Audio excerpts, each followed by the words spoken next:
Uh-oh. We are live on Scarif Live. But, We're on Twitch too. oh yeah, that's right. We'll tell the folks right after this.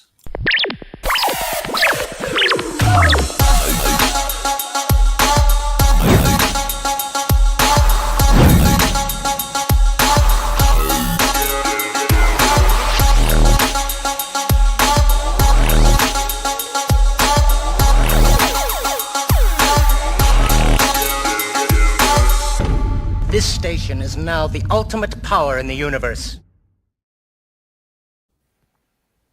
What is up, everybody?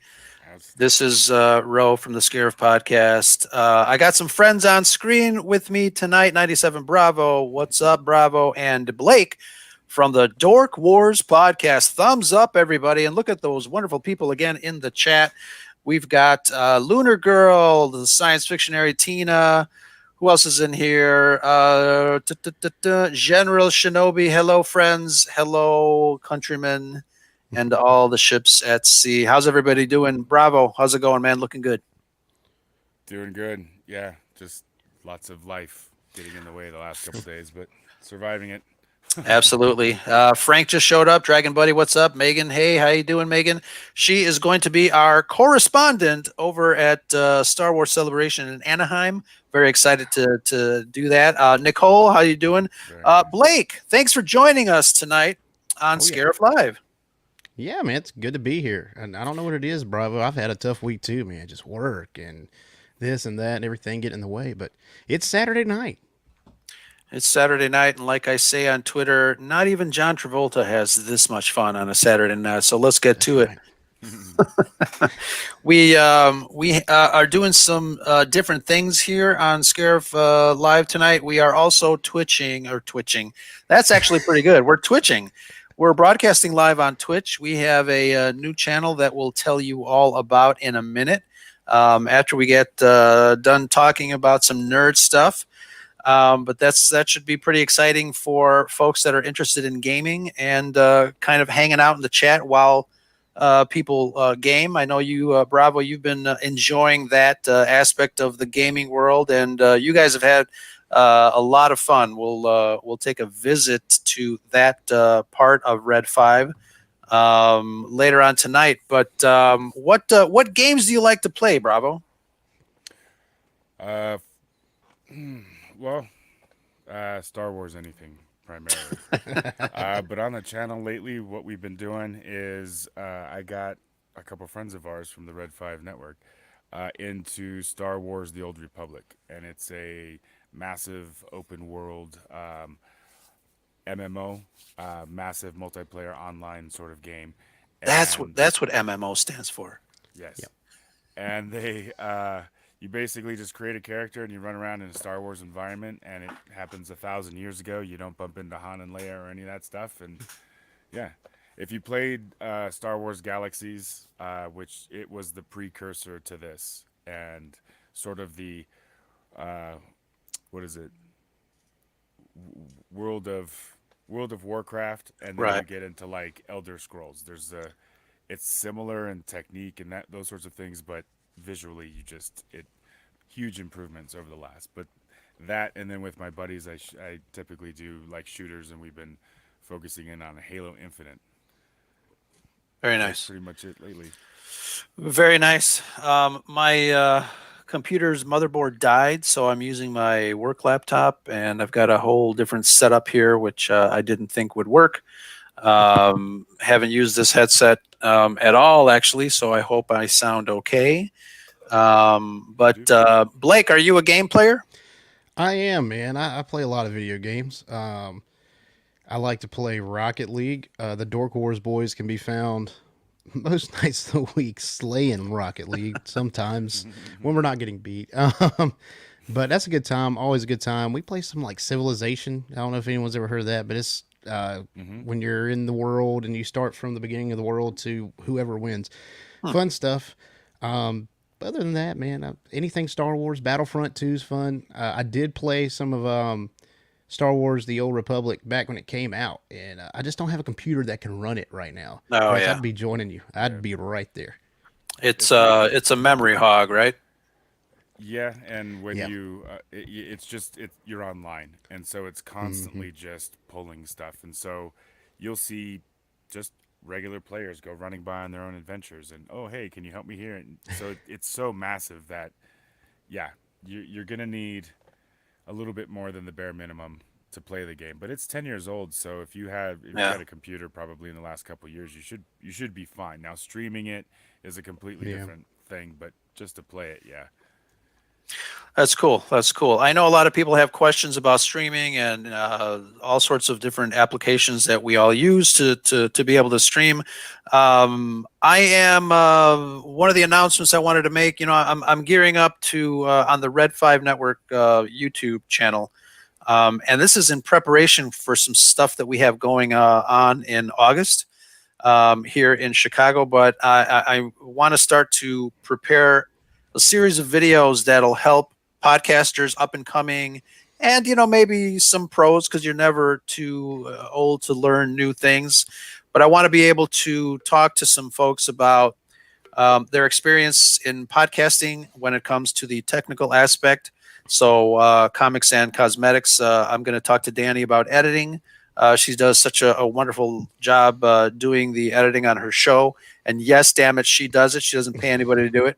Right. But so we're going to start with her.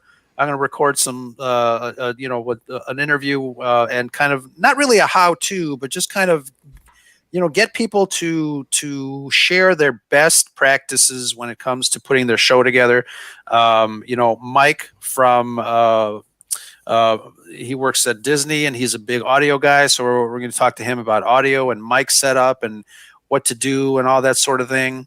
And Sean, of course, who is our Red 5, IT guy. He is very familiar with OBS and streaming on all sorts of different platforms, multi-camera switching, and all those wonderful things that his channel is known for when he's putting together those Legos that are so awesome and doing his comic book reviews. So that should be a lot of fun. So those are some of the videos that we're going to start out with. I want to get a series of them done because today I just I submitted an application to C2E2 to try to get a panel going at C2E2 here in Chicago for That'd up be and coming podcasters. And I'm going to get a couple of local Chicagoans to join me.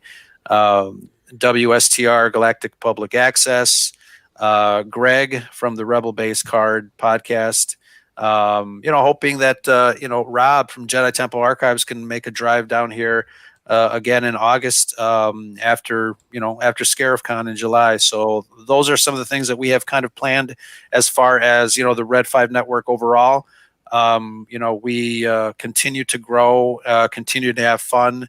And later on, we're gonna tease a little bit more of what we have planned with you, Bravo. But that's very exciting, guys. In the chat, thank you again for joining us on this Saturday night. We've got such a wonderful group of people, and let's. I did want to talk a little bit about some news, but before that, are we all caught up with Moon Knight? Yep. As of about 15 minutes ago, yes. What days do they drop? Because I think I am actually 1 day behind. It's 2 episodes or 3. There's 2. It's 2. Yeah, Oh, so yeah. I am caught up then. Wednesday, all right. I think, isn't it? Wednesday Yeah. morning?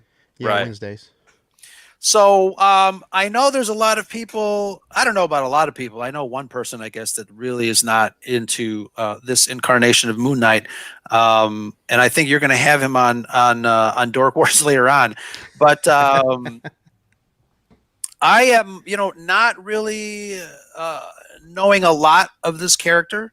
I know a little bit of Moon Knight because he popped into some other books from the Marvel line and some other titles that they have him sprinkled throughout.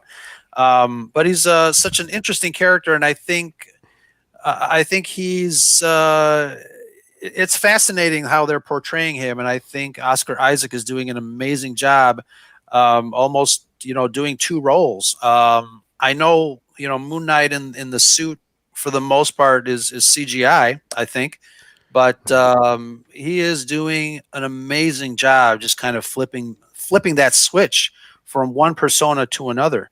Bravo, I'm going to start with you. What is your overall impression of not only this character but the show on Disney Plus as a whole? Oh, I'm with you. I didn't know anything about the character until they announced the show, and then I just know the broad strokes sort of. But going into it, I wanted to, and I was talking with Shanti about this. I wanted to sort of keep it in a bubble, this and Halo, because I didn't know. I knew Halo wasn't going to be the Halo story, but with Moon Well, Knight, I knew- one second, I'm going to interrupt. I think Megan means such greats, not suck greats. It's I another don't, another one of our wonderful little typos that we're known for. But I don't know, man. Maybe she's telling the truth. thank you, Megan. All I right, think- but sorry, yeah, No, I just think that Moon Knight, not knowing the character, is how I wanted the show to tell me about the character. I wanted the show to do what the show was supposed to do for people who didn't know anything about him. And I was talking to people about the multiple personality thing, and I think that I didn't know if I think it could have been confusing in the first episode. So I think that although I knew going in what to expect, and so when it presented itself, it's sort of like I was kind of seeing he's on the phone with his mom and that kind of thing. I was looking ahead, but I was curious if the show actually delivered on what it was supposed to and tell us about this incarnation of Moon Knight. And I think that with episode 2, this is another one where they should have dropped episode 1 and 2. Oh yeah.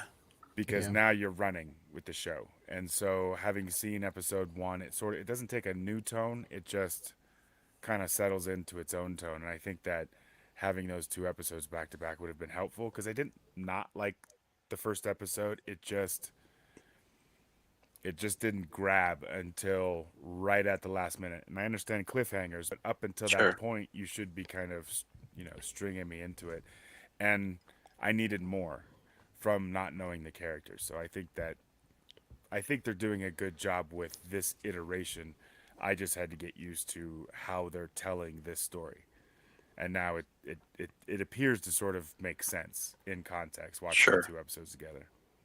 Yeah, I mentioned, I think last week on somebody's show, if it wasn't Scarif Live, it seems like things were really ramping up during the first show, and then all of a sudden the credits started. So I think they should have given us just maybe a little more, just to kind of really wet our whistle. But yeah, cliffhangers.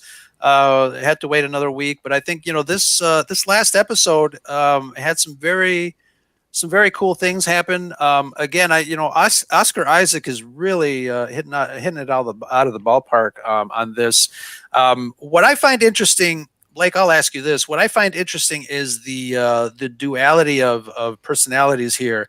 I think when you're younger, you kind of take a look at these things as, oh, okay, that's kind of cool. But now as adults, we're older, we kind of see the seriousness of I guess that character trait. We hear a lot of talk about mental health awareness and bipolar, stuff, and that duality between, yourself and your inner self, and those voices that you're fighting, from time to time. And I think that's interesting. I don't know if I'm reaching, but I know a lot of people have kind of discussed that aspect of the character because it's in your face. But Blake, what do you think about that aspect of the character when it comes to, dualities? So the duality thing, that is one of the only things that I knew about Moon Knight coming in. I knew very little. I knew that. I know that he has this really cool crescent shaped spaceship thing. But not a lot. The duality. Spaceship? Yeah. I don't know if it's a spaceship, but I saw it in a game once. I don't know. It was like Spider-Man Alliances or something. But I like what they're doing with the Steven Mark duality, them going back and forth. It really personifies that mental illness. This is the first character I think we've seen struggle with anything this severe. I mean, you got Avengers Endgame where Tony's pretty depressed, and there's a lot of that was a good start, but this is something different. This is totally different. This is just in your face representation, and on the surface, I can see how people can maybe not say, "Hey, he's dealing with multiple personality." Well, it's a comic book story. There's just two people in there because of how supernatural and crazy comic book can be. Oh, there's just two people in one body. Well, this is actually personifying what that mental illness actually is. So it's great representation, and Oscar Isaac is doing a great job. Just I really see it at the end of episode 2 when he's going back and forth with himself, and he doesn't want to turn into Mark because he doesn't want to hurt people. And Mark's talking to him through the glass, and then he gets stuck. It's just great. He like you said, Ro, flips the switch and acts the crap out of this character. Yeah, and I know a lot of people have sometimes they have issues with the forced Marvel humor.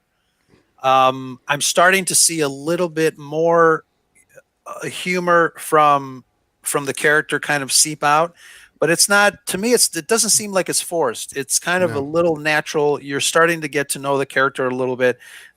He's flippant sometimes, especially when he's at work and he's like figuring things out. The second episode, when he's telling the security guard to watch the monitors to see what he saw, that was kind of a funny sequence. But I can't remember. This is a miniseries. It's going to be 6 or 7 episodes, something like that. Somewhere in that neighborhood. Yeah, 6 or 7. Yeah. And we learned that this is Oscar Isaac's final contracted role for Disney Plus. And obviously, I think Andrew over at Science Fictionary said, I'm pretty sure it was him, that you don't release this as being his final thing. I mean, they'll probably renew a contract. We'll see more of Moon Knight. But any other notables as far as the actors go? I know, we're only 2 episodes in, but who else do you like in the show? Bravo? I think the manager at the at the gift shop, I think she did her job to get me pissed at her. But I think she's gone now. Him, because he was fired and all that. So, but I don't. Beyond that, I think that again, it's the duality of the 2 episodes. Ethan Hawke in the first episode. Oh yeah. Didn't pull me in as much as he did in the second episode. Like the second episode, sort of you get into that, and I understand the evolution. And I've heard this argument: the evolution of let the story breathe. You can't just judge it on the first episode, and I get that. But if you remember back, I think this is kind of where I'm coming from: is that when you had a Lost, when you had a movie event, when you had not a movie event, a TV event, if you're shooting for TV. The pilot episode, the episode that got you on air, was typically the one where you brought all the money to it, right?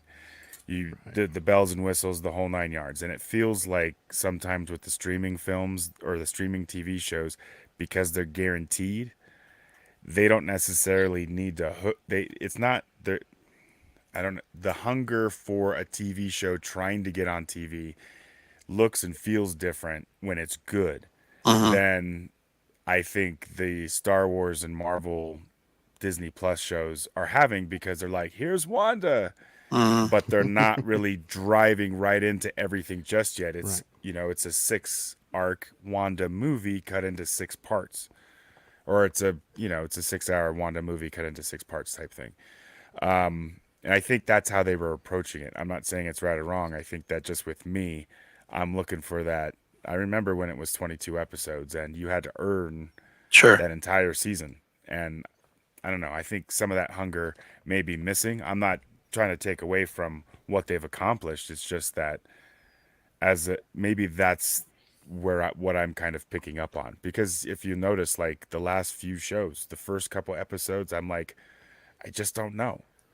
And then it's like, okay, really, we have to get into like episode 3 and 4 of a 6-part thing to kind of plant root.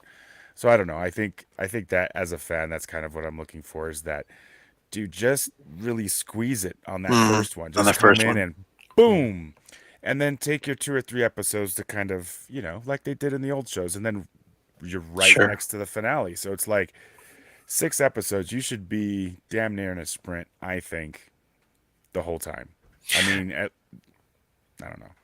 Do you think it would have helped if these first 2 episodes were the first one? Yes. If they did Right. like a 2 hour, if they started planning for that, like they did odd number like seasons, and the first episode was your 2 hour, your 2 hour big one. Sure. And they even had, big event TV shows where they would Right. have, the whole part one and part two on the same night type Right. thing.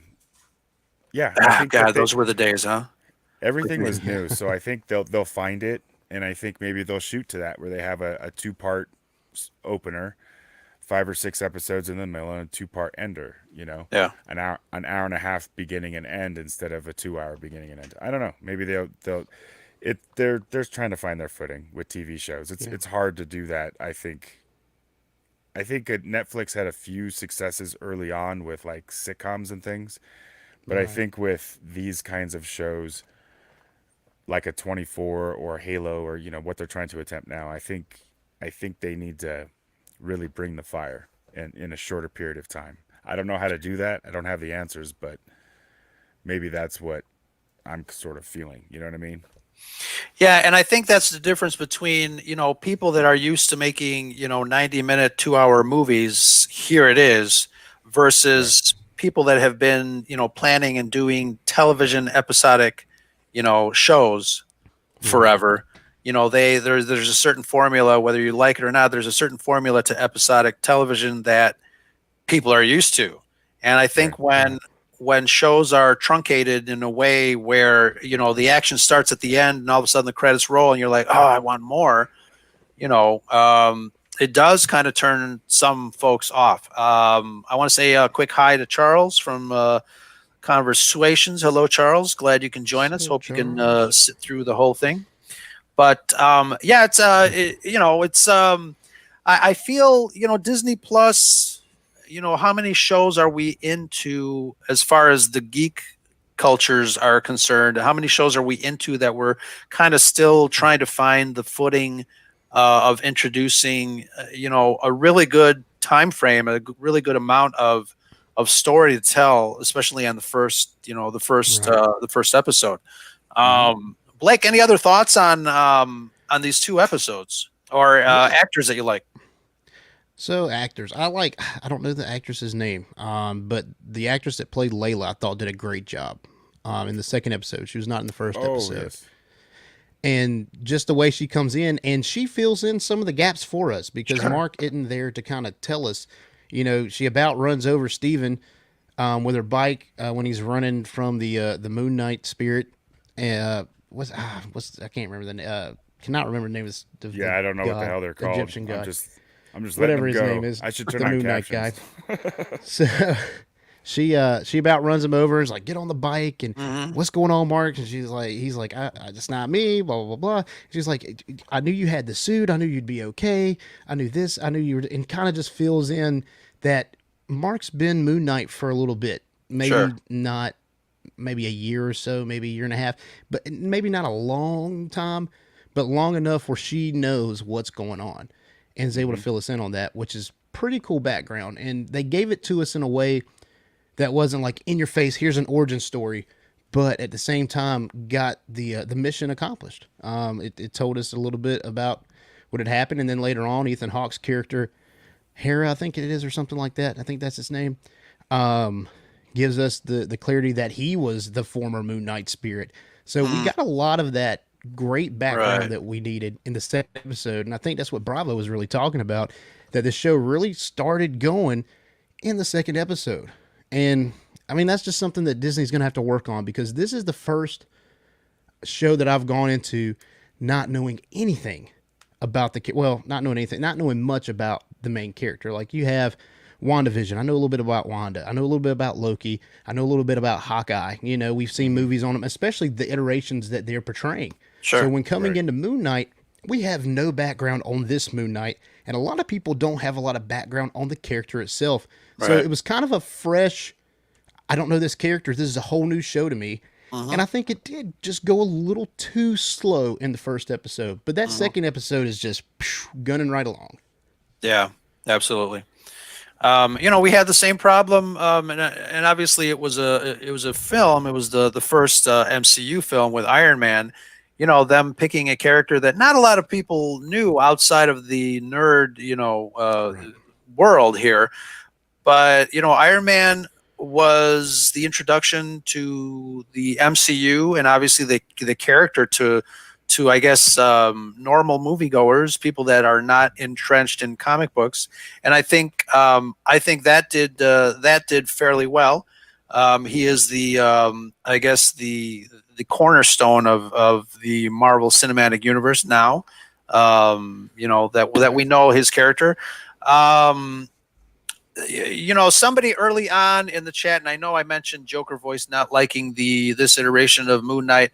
But somebody earlier on said something that it's kind of impossible, or at least difficult. I don't want to say it's impossible. It's quite difficult to kind of bring in a traditional version of a certain character to the big screen, especially because these characters were written, and I'm not sure exactly when Moon Knight was created. I know, like from the Spider-Man era, Stan Lee and his peers did all that in the 60s and early 70s and stuff like that. So times obviously change. There are certain themes that change. There's certain aspects of the character that are updated. But like I said, starting off, I have no real no deep knowledge of this character, and so far I'm finding him to be a fascinating character, and we'll see what else happens on the.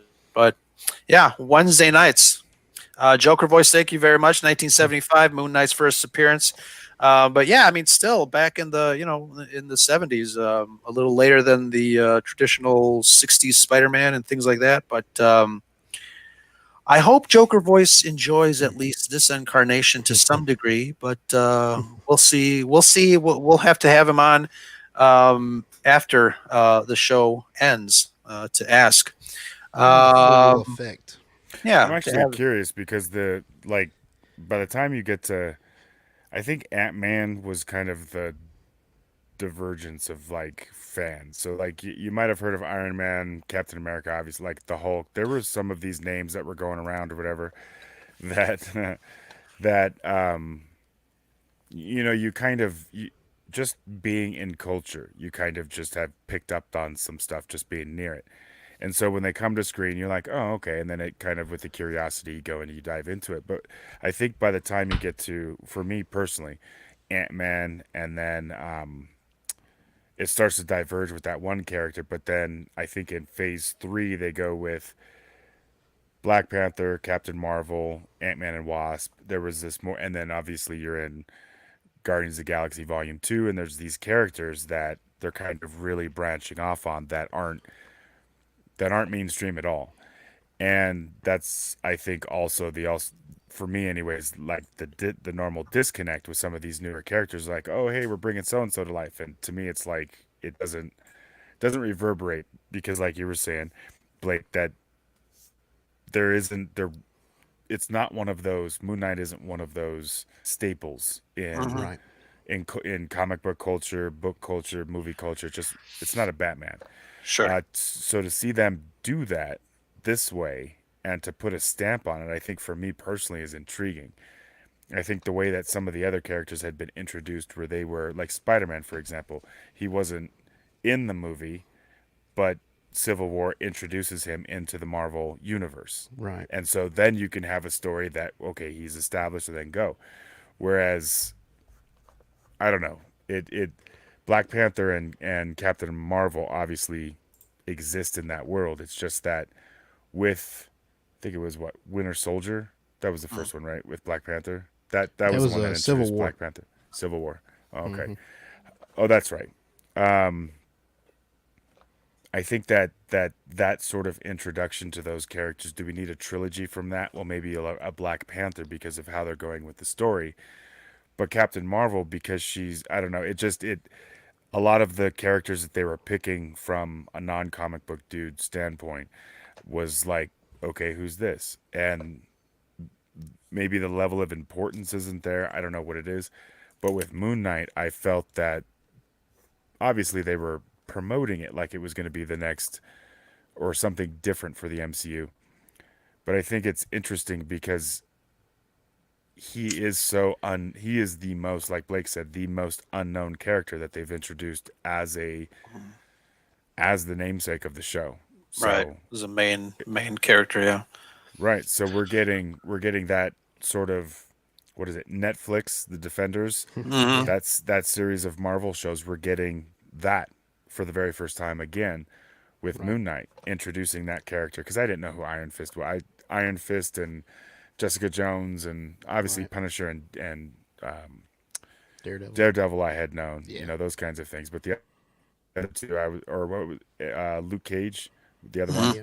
I didn't know any of them. So it was Sure. like they had to sell me on it, and that's how I Sure. felt with Moon Knight. And I think that with the second episode they do that, but we shall see. It's interesting with someone with characters you don't know. And I think it's pretty gutsy for Marvel to introduce some of these lesser known characters. And somebody in the chat mentioned that you can't stay on these main characters for forever, else also they'll be stale.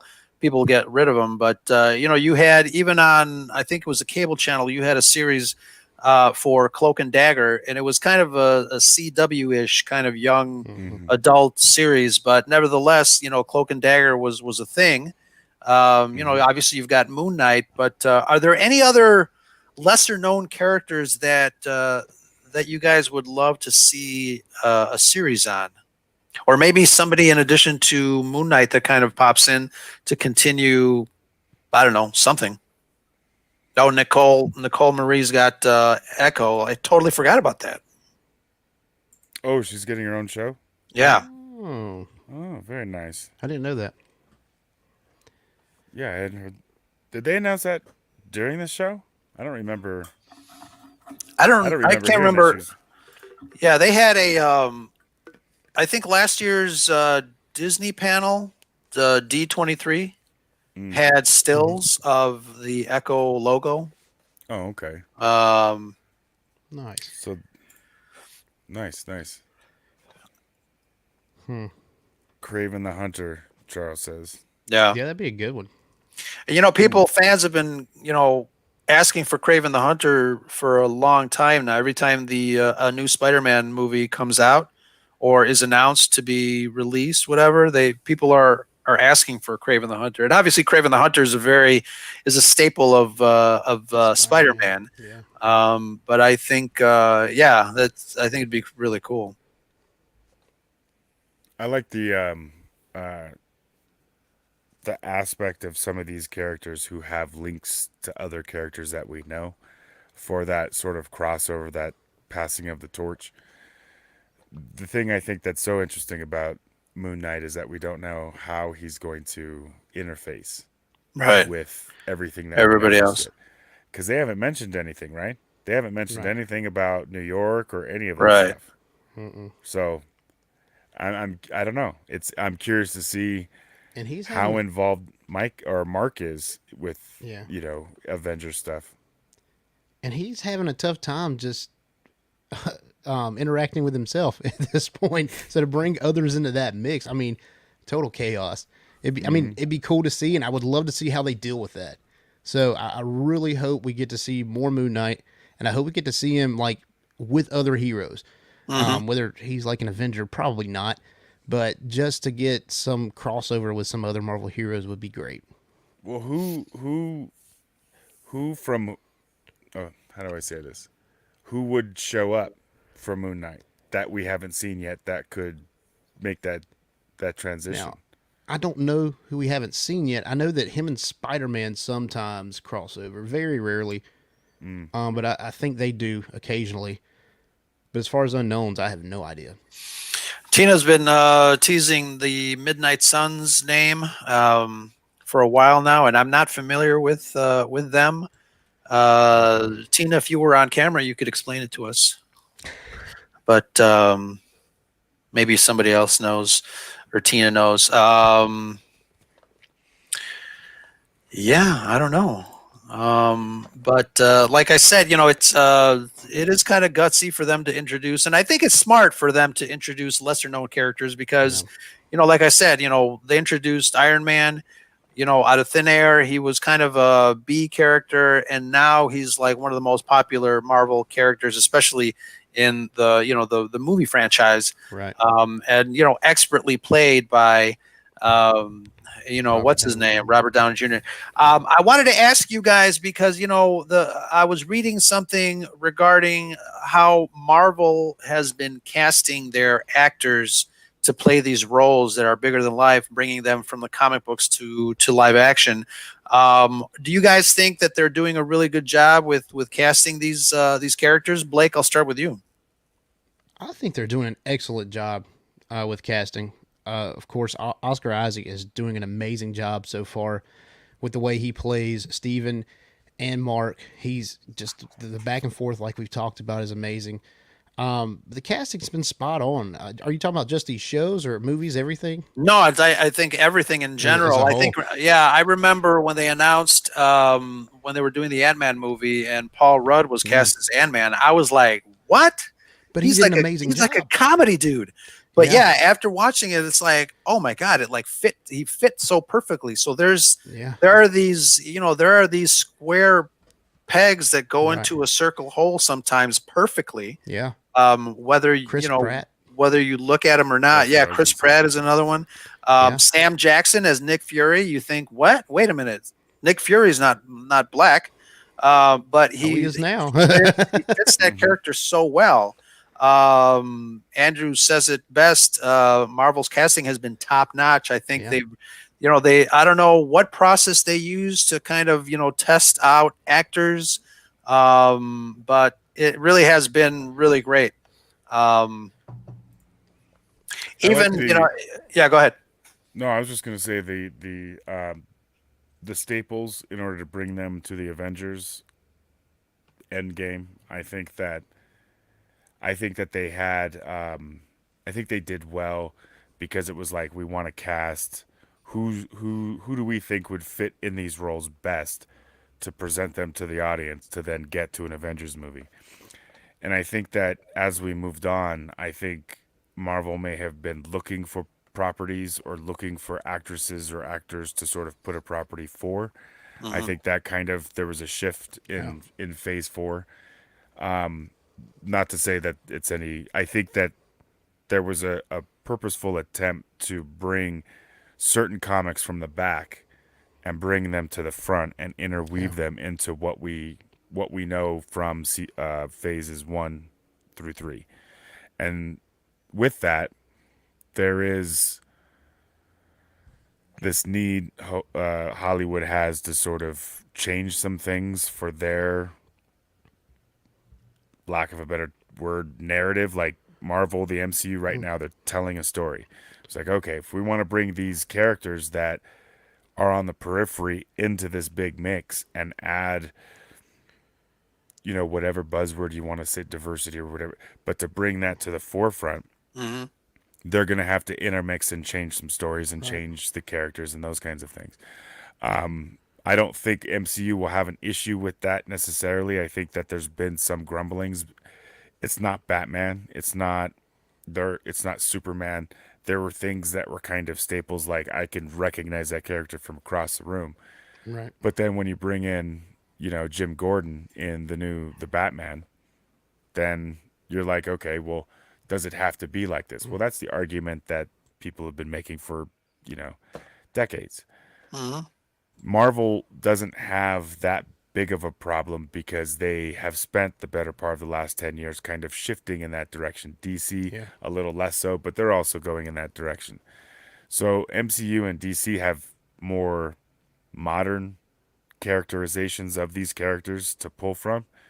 And I think where the gripe comes from is that they're not going back to the 70s or the 80s and the uber beginnings of all these characters. Right. They're playing to the new, what is it, the new 52 in DC, or Marvel has their own new iteration. Ultimate, probably. New Right, Avengers, Yeah. New There's a Mutants. rebirth retelling of the exact same stories we know, but from a different sort of perspective or a different twist. I think it's fine. We'll see how the MCU. I mean, it depends on also who your audience is. I think that a lot of Phase 4 has not really hit with me, movie wise and TV show wise, but they're pivoting away into more of the magical at this juncture. I think maybe the next series of phases will be more cosmic in that sense. I think they're leading to that, but I don't know. I think that they have a large hill to climb, and I think that the way they've casted so far, if they can kind of really sort of rein that in, that'd be great. DC doesn't seem to have an issue with that. They just cast whomever they Right. want, even if it's a character, even if it's an actor that everybody likes in the role. They're like, yeah, no, we're going in a different direction. Yeah. So I don't know. It's interesting to look at, but I don't think some people have made some waves with, like, for example, with Halo and Master Chief and the guy who's playing him, and it's like, dude, the guy never took his helmet off, or you saw the back of his head. He literally could be anybody, and yet people wanted to get upset because it didn't appear like that actor was what they envisioned in their brain that Master Chief would look like. Well, that's asinine. You know what I mean? That kind of mentality, it has to be. So with casting, they've done a good job. I think there have been some, well, Brie Larson got a little, I think, too aggressive unnecessarily for what she was trying to do and introduce herself to the MCU. I think she put a lot of people off with the way she was, and I think that Marvel has learned from that. Because if you'll notice, Brie Larson, where is she? I think they told her to go color because, okay, go over there. Thank you. We'll call you. Go back to the kids' table. Yeah, I don't know. It got weird with her, and I think that Marvel put a clamp on it. Yeah. And I think they're doing a better job of of how they're presenting the shows because if you look, I forget exactly. There was a new character, but it is definitely designed for 20-year-olds. It's not designed for. It's not. I don't know. It's not going to be a darker comic book iteration of this character. It's going to be more, thought bubbles coming up. What was her name? That you've seen we've talked about it. I think I don't know, a clip for a show that's coming up, and it just looks very, very CW. Just geared towards that. Miss Marvel? Miss Marvel. Yes. Yes. Is that She the has one? thought bubbles and stuff. Is that the one with the kid? She's Muslim. Yeah. Okay. It does. Yeah, Yeah. it does look a little CW-ish. I think that's it's the nothing. first one that's PG. The first Disney Plus show that's PG that's Marvel. Everything has been PG-13 at this point. So it's geared more towards I a didn't know younger that. audience. Yeah, it feels and I like. think and I think that's fine. You had obviously, totally. from a Star Wars perspective, you had all sorts of properties that that brought in all sorts of different age groups and audiences, and I think that's fine. You got to get the fans, started young. You have to have properties for all sorts of ages when it comes to stuff like that. So it does look like a fun show. It's I guess character wise it's groundbreaking, and we'll see what happens. I wanted to touch real fast because I'm going to add this in the stream. I wanted to touch on our friends over at bluemilkandcookies.com. If you are not familiar with them, go check them out. Joseph has a good thing going over there. Again, the website talks about film, TV, games, comics, and all sorts of wonderful things. But Peter Ramsey, who co-directed the Spider-Verse movie, co-directed, is that right? I believe there were two. Yes.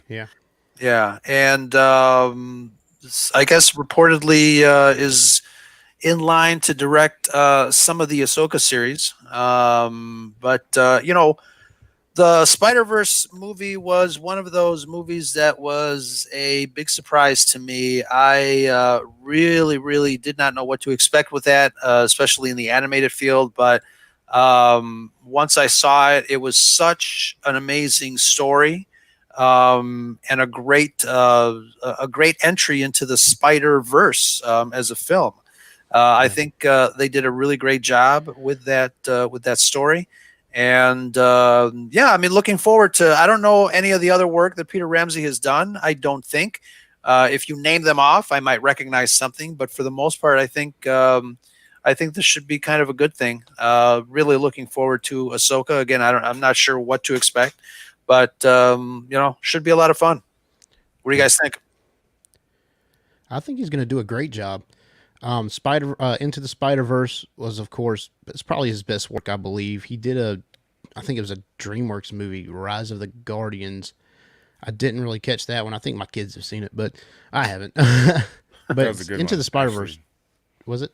So yeah, it's a good movie there. Spider-Verse is an amazing movie, I think. He did a great job of blending like Peter Parker and Miles Morales to kind of give Miles Morales his first outing in a movie, or really any popular media.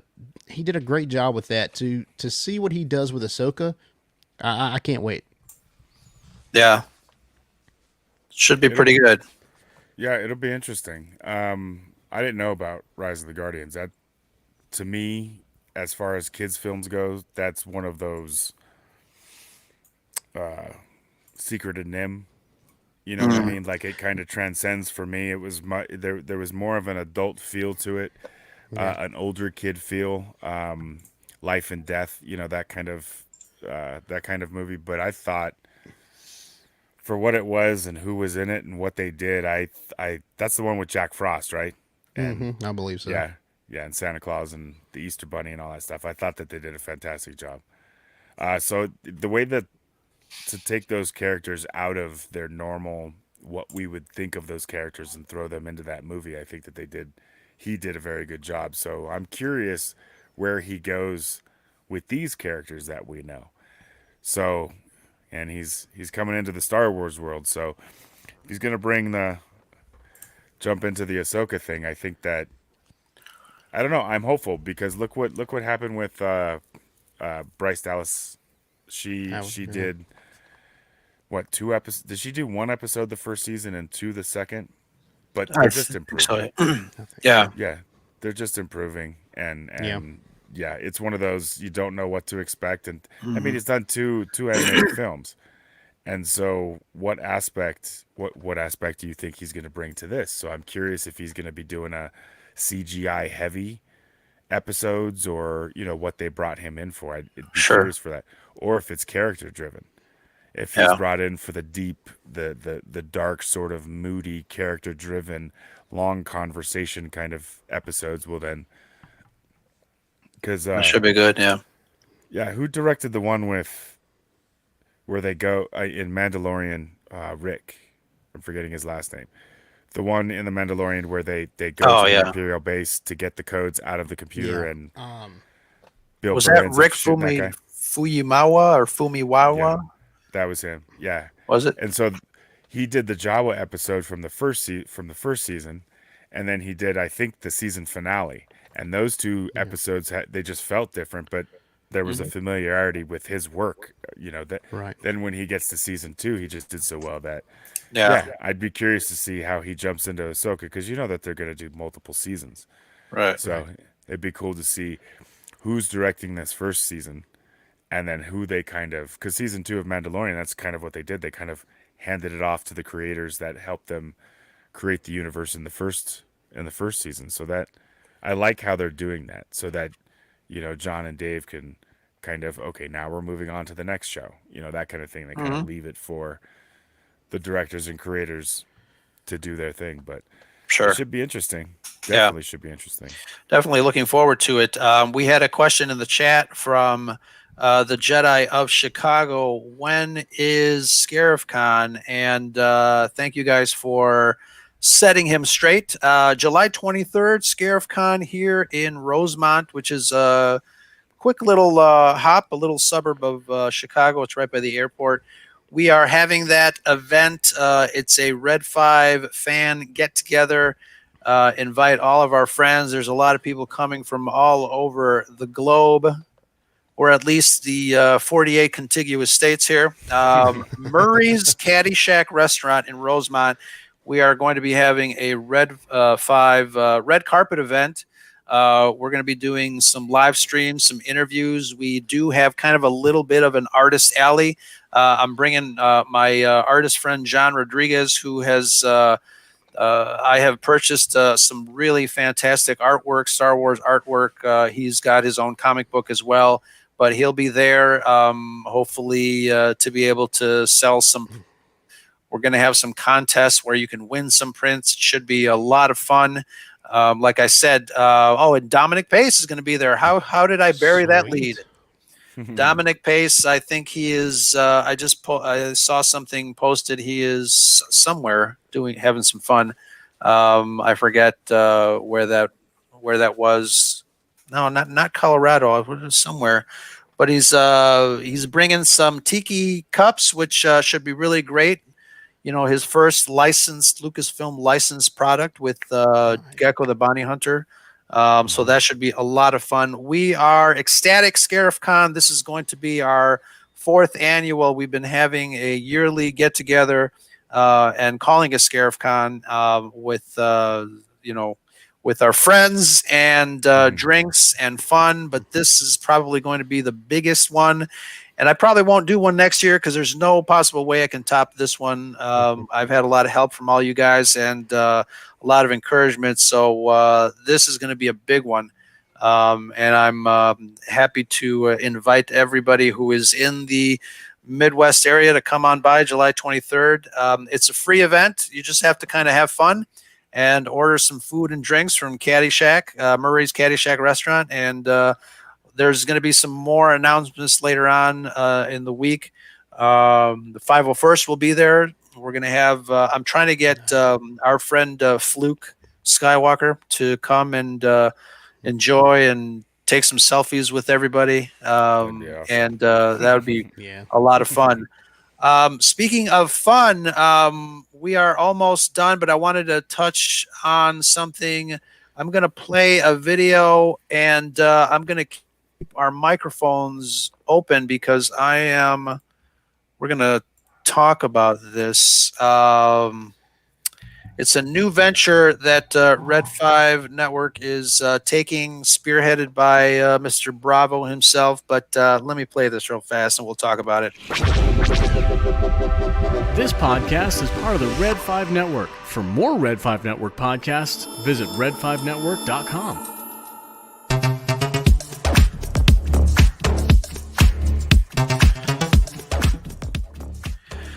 So we got a new venture, and this should be a lot of fun. Well, let's see here. I'm not sure if you guys can unmute yourself or mute. Are you guys muted?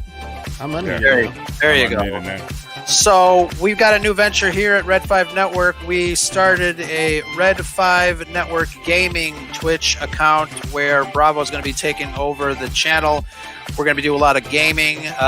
People love watching people play games, hang out in the chat, but you're also going to be able to join us and participate in a lot of the games. Bravo will spearhead that, and this should be a lot of fun. So if you are on Twitter, follow us. Twitch.tv/Red5Gaming.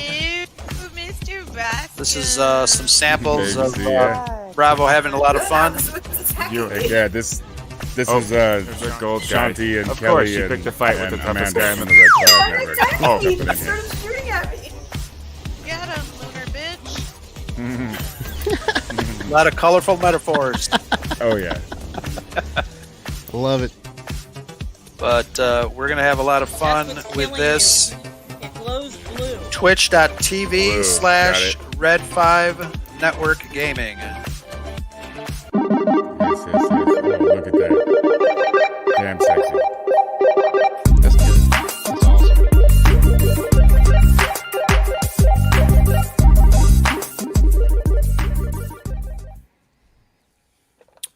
That should be a lot of fun, Bravo. What else do yeah. you have? We set that up, and I know you guys do your gaming on Thursdays. But please watch the Red 5 Network, the main account, but also watch 97 Bravo. Follow him, and be prepared for some announcements and some gaming. You guys will be able to participate. We're thinking of doing a Mario Kart game, stream that, so that should be a lot of fun. But yeah, having a lot of fun here at the Red 5 Network. Well, let me just break in real quick. Some of the things that we were able to do the last couple of days, because this kind of happened really quickly. The idea behind Red 5 Gaming is that it's just like Bravo. I don't mess around. When you guys give me an idea, I'd like to run with it. So let's just. Yeah, it was fantastic. It was, we had an intro before we even knew what we were doing. It was great. Dude, Ro was right on it. I saw the intro. I'm like, where do we even talk about this? Like, what is this? It was amazing. It was like a 2 back and forth, and all of a sudden there's an intro, and I'm like, oh, there it okay. is. But no, We're doing this. We're basically so you have the network of Red Fivers, and start off with podcasting, but through that we've all become friends, kind of behind the scenes. And so what happens is we've been talking, and let's play this, and I play that, you do. And then as I started getting into, and I wanted to start streaming the Old Republic again, I kind of pulled a couple people who had never played it before into it, because I thought it would be fun to help them, through it. And it's been a gas. And the idea behind this, or the Red 5 Network, or Red 5 Gaming, came from the fact of, we're already doing this in our free time. If someone just had a slight inclination, if they wanted to get into Twitch and wanted to get into streaming whatever games, but they were also doing podcasting, or in addition to, or instead of, whatever you want to do, they could jump in and join the fray. And yeah, we're gonna have a lot of group stuff, but you're also gonna see, like, I'm gonna be on there once a week streaming from the channel, but I'll also be doing my own personal stuff from my own channel. So it's going to be and then when no one's actually live on the channel, there's a way to push other people's streams to that channel. So if you went to Red 5 Network Gaming and looked at it, it should show this playing live. And then if you scroll down, it should show like recommended streamers. Well, those are the accounts that are going to push into there, and then you can click on it and go to their stream, but it'll be running through there. And the idea is to have more people in there. Other gamers within Red 5 are going to be given their own unique stream key, so that they can stream relatively seamlessly from what they already have set up right into the Red 5 Network Gaming. And we do that a few times a week, and who knows, we might have 24-hour content here soon by summertime. That would be awesome. That would be, but Red 5 all the time, baby. All the time, yeah. And excellent news, Bravo. I am going to end this quick because we got some more Red 5 stuff coming your way. Blake, why don't you tell us about that? So tonight on Dork Wars Live, which will be happening at 9:15 Eastern time, I guess that's 6:15 Pacific time. So we are getting close. We have Joker Voice coming on, as most of you in this stream know, and an extinguished. I hope he's not extinguished. Distinguished is what I meant to say.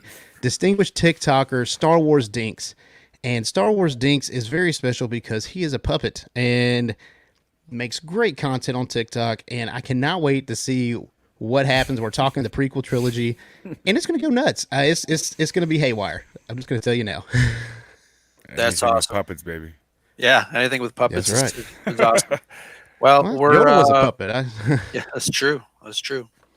Excellent. So, want to thank everybody in the chat. Thank you guys, Blake and Bravo, for joining me tonight on this edition of Scarif Live. Remember to follow us wherever you get your other favorite podcasts.